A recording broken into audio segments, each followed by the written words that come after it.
Welcome back to part 2. We're still on the introduction to the Gospel of John. We talked about him being in Ephesus and where he was the pastor. Perhaps maybe bishop would have been a term that would be used. Ephesus in modern-day Turkey was called the province of Asia by the Romans at that period of time. Ephesus, a Greco-Roman city for sure, probably had a Jewish contingent, maybe a relatively small Jewish community, but largely Gentile. John may have been the overseer of a number of churches. He was the great patriarch of the apostles, alive a couple of decades longer than anyone else, very likely. So he's in Ephesus, and he ran into a little bit of trouble. He got exiled to the island of Patmos, a little island in the Mediterranean, by the Romans.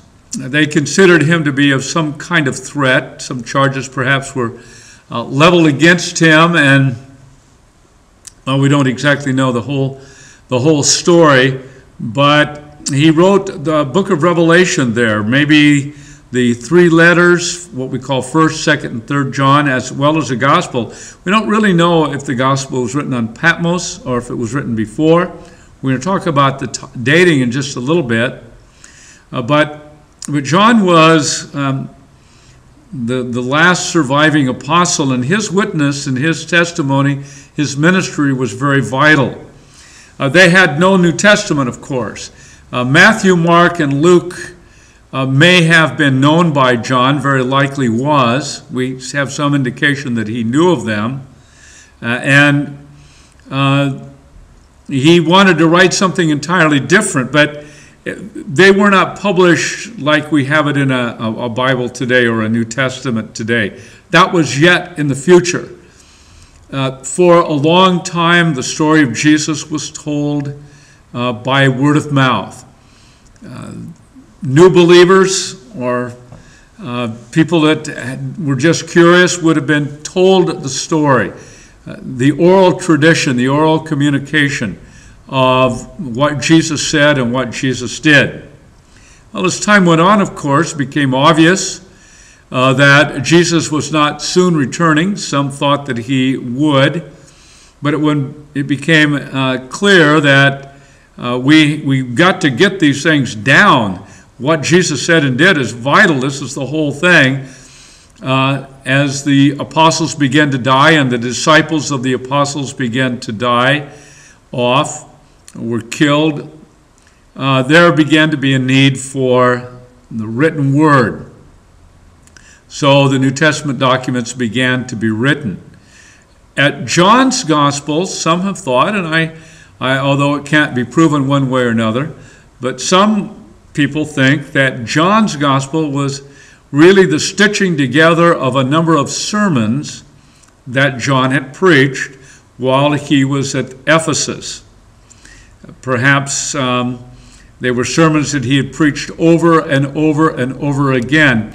He wanted to tell the story of Jesus. He knew about Matthew, Mark, and Luke, most probably. Hardly would have escaped his notice, since they would have been written, these Gospels, in the 60s, maybe something in the 70s, maybe one of them even earlier than that, maybe in the 50s. Hard to know. The dating of the Gospels is not a simple thing. So at some point, it is thought that John's messages, his sermons, would have been written down by himself or somebody else. That wouldn't be a significant issue. And that they were put in what was verbal, put down into words. And then a prologue added, which we're going to be getting to very likely in the next part, the prologue of John's Gospel. And that served as an introduction. And then they were gathered together, these series of sermons, and we have our Gospel of John, with the addition of a very interesting chapter 21. Some call it an epilogue, some call it a conclusion, some call it an appendix. We will get to all of that in a long time from now. So however it is that the Gospel of John came together, we don't know. It is possible that he sat down and wrote it, boom, all the way through, like somebody might write a book, but maybe not. The book is organized around what are called signs, 7 of them. Not an insignificant number for Jewish people, 7 signs, miracles, and then they have attached to them, or fairly closely attached, the 7 I am sayings.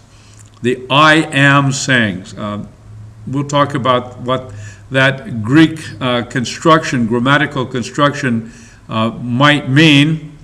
But you're familiar with I am the way, the truth, and the life. I am the good shepherd. And the I am sayings. And the structure of the gospel seems to be built around these 7 signs, which were miracles, signs, but they are called signs in John's gospel more than miracles because they pointed to something else. They pointed to actually who Jesus was.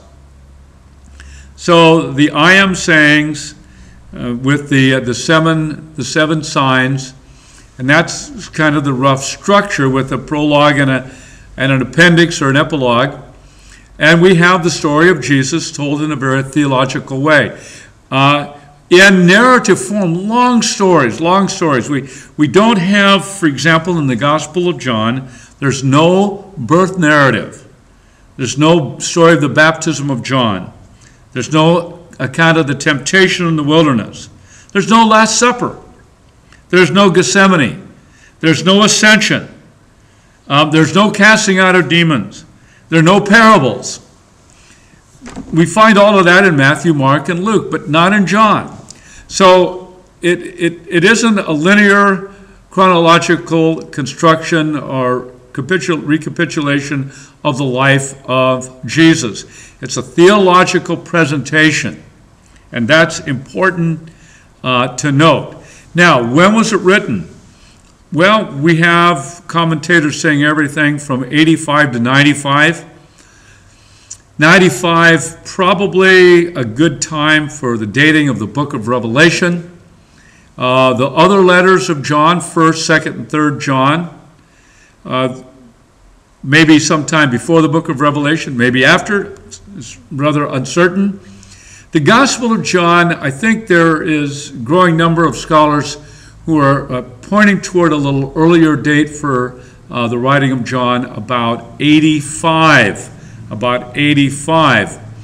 So if we would say that John's joining of Jesus' gospel band started in about 30 A.D., if John was a mid-teenager at that point, let's say 15, so you'd add 55 to 15, making him only about 70 years old. I'm almost 70 years old. I'm 67.